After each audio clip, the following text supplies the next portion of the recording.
DMK നയിക്കുന്നത് സ്റ്റാലിൻ മാത്രമാണ്. സ്റ്റാലിന് വയസ്സാവുകയും ചെയ്തു.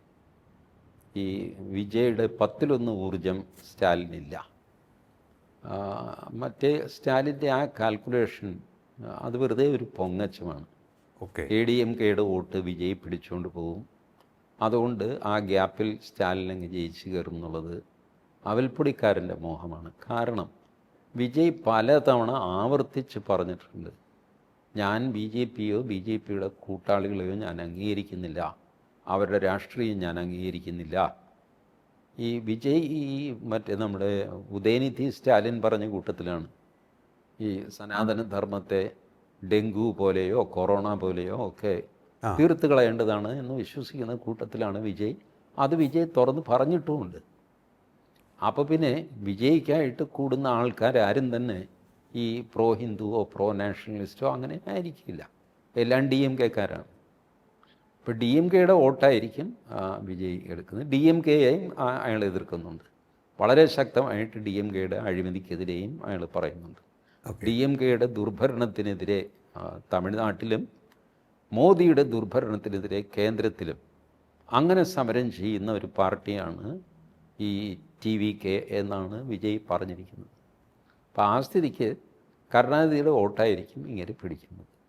നമ്പർ 2, ചിലപ്പോൾ ഈ ആൾക്കൂട്ടം വോട്ടായിട്ട് മാറാതെ കാറ്റുപോയ ബലൂൺ പോലെയും ആകാം. നമുക്ക് പറയാൻ പറ്റില്ല.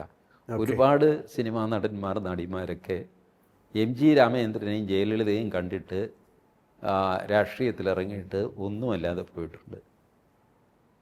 അടുത്ത കാലത്ത് ബീഹാർ തെരഞ്ഞെടുപ്പിൽ നമ്മളുടെ പ്രശാന്ത് കിഷോർ അതുപോലത്തെ ഒരു ആളായിരുന്നു. സിനിമാ നടനായിരുന്നില്ല, പക്ഷെ വലിയ ബുദ്ധിജീവിയാണ്. എല്ലാവർക്കും രാഷ്ട്രീയം പറഞ്ഞു കൊടുത്ത് നരേന്ദ്രമോദിയെ അധികാരത്തിലെത്തിച്ചു, ജനതാദൾ യുവിനെ അധികാരത്തിലെത്തിച്ചു, തെലങ്കാനയിൽ കോൺഗ്രസിനെ അധികാരത്തിലെത്തിച്ചു. പുള്ളി അധികാരത്തിലെത്തിക്കാത്ത ആരുമില്ല. അങ്ങനെയുള്ള ആൾ നേരിട്ട് അധികാരം പിടിക്കാൻ ഇറങ്ങി പ്രശാന്ത് കിഷോർ. വലിയ ബഹളമായിരുന്നു, വലിയ ആൾക്കൂട്ടമായിരുന്നു. മീഡിയ മൊത്തം പ്രശാന്ത് കിഷോറിൻ്റെ പുറകെ കൂടി. പ്രശാന്ത് കിഷോർ മലമറിച്ച് കളയും എന്നൊക്കെ പറഞ്ഞു.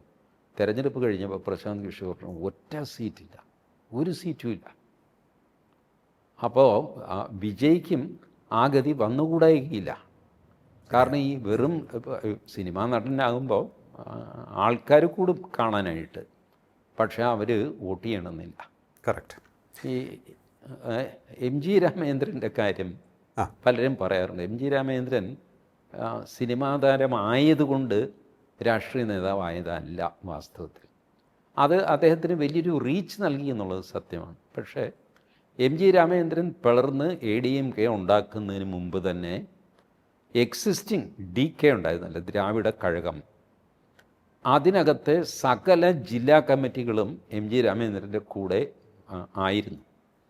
പിളർന്ന് പുറത്തിറങ്ങിയപ്പോൾ തമിഴ്നാട്ടിലെ സകല ജില്ലാ കമ്മിറ്റിയും ആ പാർട്ടിയുടെ MGRൻ്റെ കൂടെ പോയി. അങ്ങനെ അസാമാന്യമായ ഗ്രൗണ്ട് വർക്ക് ഓർഗനൈസേഷനിൽ നടത്തിയിട്ടാണ് MG രാമചന്ദ്രൻ പുതിയ പാർട്ടി ഉണ്ടാക്കി മാറുന്നത്. അല്ലാതെ വെറും സിനിമ കാണിച്ചിട്ടല്ല. വെറും സിനിമ കാണിച്ചിട്ട് ഇറങ്ങിയ ആളാണ് ശിവാജി ഗണേശൻ. ശിവാജി ഗണേശൻ കോൺഗ്രസ്സിൽ മത്സരിച്ചു, പച്ച പിടിച്ചില്ല. ഒരുപാട് സിനിമാ താരങ്ങൾ, സീമാൻ ഇറങ്ങി, ഇയാൾ നമ്മളുടെ കമലഹാസൻ ഇറങ്ങി, ഗതി പിടിച്ചില്ലല്ലോ. അപ്പം അതുകൊണ്ട് സിനിമ മാത്രം കാണിച്ച് തമിഴ്നാട്ടിൽ നേടുന്നൊക്കെയുള്ളത് വെറുതെ പറയുന്നതാണ്.